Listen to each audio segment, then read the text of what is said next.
Food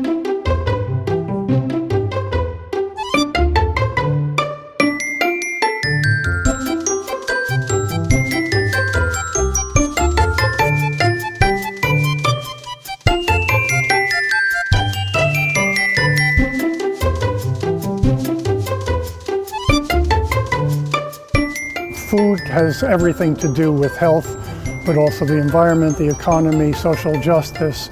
It has to do with pretty much everything, and everything was siloed. What I wanted to do was to use food to get various elements talking to one another about what a healthy, sustainable, just society is.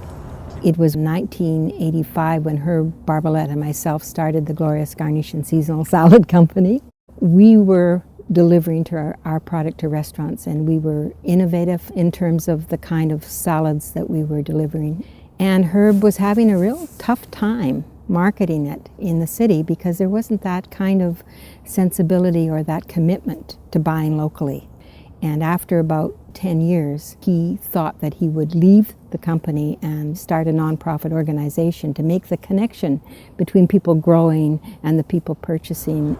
This is a small organization, and in order to succeed, which it's doing, it needs to have a lot of collaborations. Vancouver Farmers Markets and FarmFolk CityFolk are like sister organizations. We have supported each other through education and awareness. Essentially, what we do on the ground is we run the farmers markets, and FarmFolk CityFolk provides that greater public awareness, what people understand about the food system and how they can get involved. We've had a really long relationship with FarmFolk CityFolk, which began probably 20 years ago when they first started. It's come a long way since then. We've worked on a number of projects. Now this year we're working on Meet Your Maker, which is bringing the growers and the buyers together.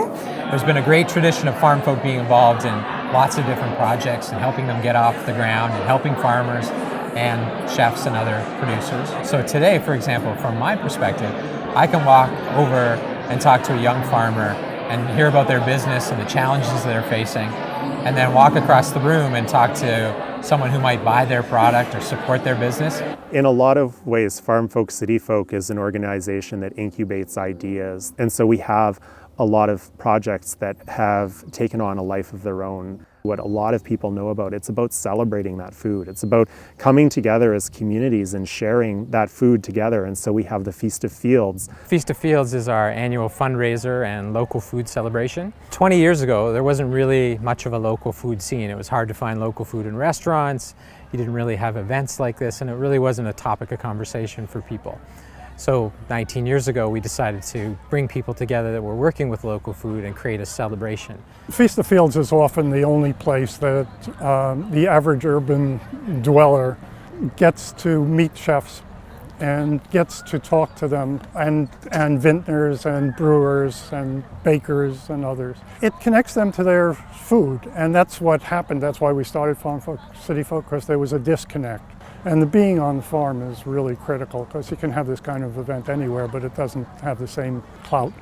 FarmFolk CityFolk, they try to bridge that gap between farmer and diner, and Fable is a farm-to-table restaurant, so they really help heavily with bringing those two things together. I don't think farm-to-table is a trend. I think it's just beginning to be like the sustainable way of living, and it's for our food security. So it's definitely good to support these guys, because you need to support your local economy. FarmFolk CityFolk sort of has their fingers in every pot, like with young agrarians and local farms and restaurants and consumers, and they sort of are a central point where all of these things come together. And it's helpful, especially for small businesses like ours. We don't necessarily have time or resources to go out and connect all these dots, and so having an organization like FarmFolk CityFolk that can bring everyone together is a really important part for the industry.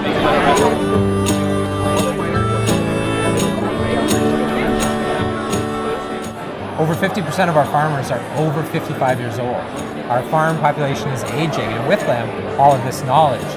Yet, most of our new farmers are under 35. So there's this gap in the middle, and that knowledge needs to transfer down. I figure, well, maybe there's a role that farm folk can play. The connection between food and agriculture and food and health and food and environment, I think there's a huge amount of work still left to do.